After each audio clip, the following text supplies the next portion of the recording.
आप देख रहे हैं आवारापन 2 का रिव्यू वीडियो, जहां सबसे बड़ा सवाल है कि आवारापन 2 हमें ओरिजिनल की सोलफुल दुनिया में वापस ले जाती है क्या, या फिर ये सिर्फ एक आवारा एटम बन के रह जाती है। और सबसे बड़ा सवाल, क्या बॉलीवुड एक तरफ और इमरान हाशमी एक तरफ सच में साबित होता है इस फिल्म के साथ। चले जानते हैं आवारापन 2 के रिव्यू के साथ, और उससे पहले लाइक सब्सक्राइब कर दीजिए, नोटिफिकेशन घंटी बजा दीजिएगा ताकि अपडेट्स मिलते रहे आप लोगों को। और वेलकम टू द चैनल, जो प्लेटफॉर्म है MCU, DC और फिल्मों की हर खबर का। Just a review. आवारापन जो आई थी 2007 में, इसे डायरेक्ट किया था सैयारा के डायरेक्टर मोहित सूरी ने। एक सुपरहिट मूवी थी वो, जब सारी दुनिया मानती थी कि अक्खा दुनिया एक तरफ, इमरान हाशमी एक तरफ, और एमी जाने जाते थे एक और चीज के लिए, वो जाने जाते थे चुम्मा राजा। आवारापन की कहानी थी शिवम पंडित की, एक ऐसा गैंगस्टर जो अपने पास्ट और दर्द से भाग रहा है। आशुतोष राणा के किरदार मालिक के लिए काम करता है वो। उसकी जिंदगी तब बदल जाती है जब वो आलिया से मिलता है, जिसमें वो अपना पुराना प्यार श्रेया शरण के किरदार को याद करता है। आलिया को बचाने की कोशिश में शिवम को प्यार, सैक्रिफाइस और रिडेम्पशन का मतलब समझ में आ जाता है। एक डार्क लव स्टोरी जो एंड में शिवम के सैक्रिफाइस को अनफॉरगेटेबल बना देती है। आवारापन अपनी कहानी के अलावा प्रीतम के सोलफुल म्यूजिक के लिए भी जानी जाती थी, जिनमें से कई गाने इस फिल्म में भी यूज किए गए हैं। आवारापन 2 कहानी कहती है उसी शिवम पंडित की जिसके सैक्रिफाइस को ऑलमोस्ट नलीफाई कर दिया गया है एक एब्सोल्युटली नॉनसेंसिकल रिवील में, जहां इस बार अब भी वो अपनी मरी हुई प्रेमिका श्रेया शरण के किरदार के याद में डूबा हुआ है। जब उसे उसके कब्रिस्तान के सामने एक बच्ची मिलती है जिसे वो अनाथ आश्रम में रखवा देता है। जब उस बच्ची पर मुसीबत आ जाती है, शिवम फिर से उस दुनिया में वापस चला जाता है जहाँ से वो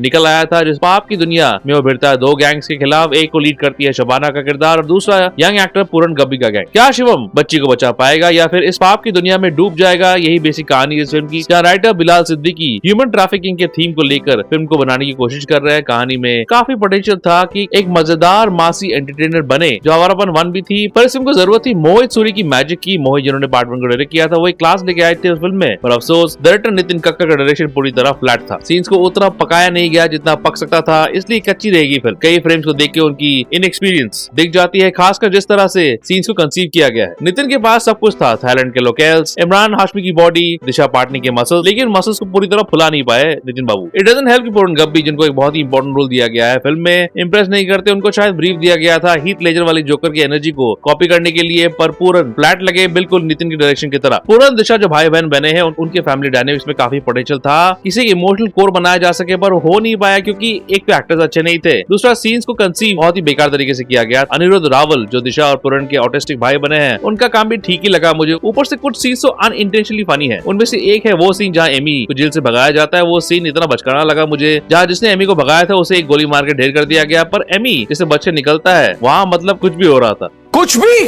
ऐसे में फिल्म पूरी तरह एमी भैया पर डिपेंडेंट थी, जिनका काम हमेशा की तरह अच्छा है, पर कितना मार खाता है बंदा। इस फिल्म में हर 2-3 सीन्स के बाद पंडित मार खा रहा है। एक वक्त तो क्रेटोस जैसे दिखते किरदार से भी मार खा रहा है, पुलिस से मार खा रहा है, फिर जेल के इनमेट से मार खा रहा है, फिर विलेन से भी मार खा रहा है, बाल्टी भर के मार खा रहा है बंदा। शायद एक फिल्म में मार खाने का रिकॉर्ड तोड़ दिया है इस फिल्म ने, जहाँ हीरो इतना मार खा रहा है। और इमोशनल सीन में इमरान से बेटर कोई है क्या? कोई चांस ही नहीं है यार।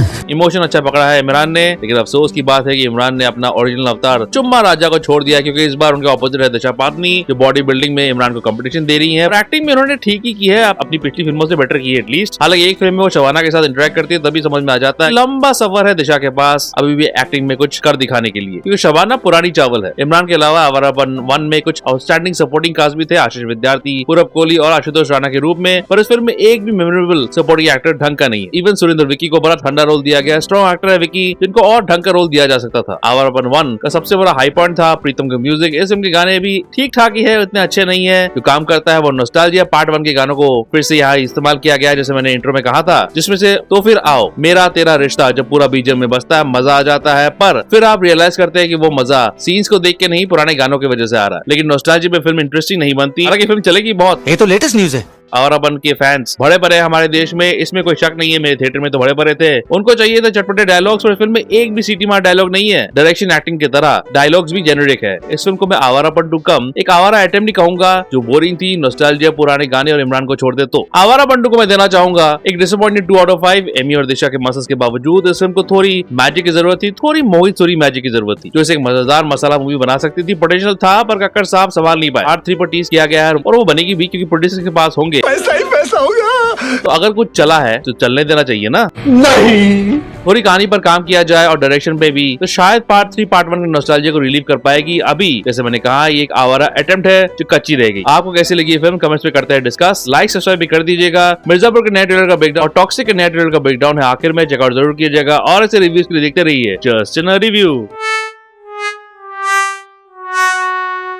जस्ट नॉट रिव्यू के हर छोटे बड़े अपडेट्स के लिए यूट्यूब के अलावा आप हमें फॉलो कर सकते हैं एक्स पर, स्पॉटिफाई पर भी और फेसबुक में भी। सबके लिंक्स डिस्क्रिप्शन बॉक्स में मिल जाएंगे आपको। इसके अलावा प्रोनीत डायरी blogspot.com में भी आपको सारे अपडेट्स मिलते रहेंगे, जिसका लिंक भी डिस्क्रिप्शन बॉक्स में ही है।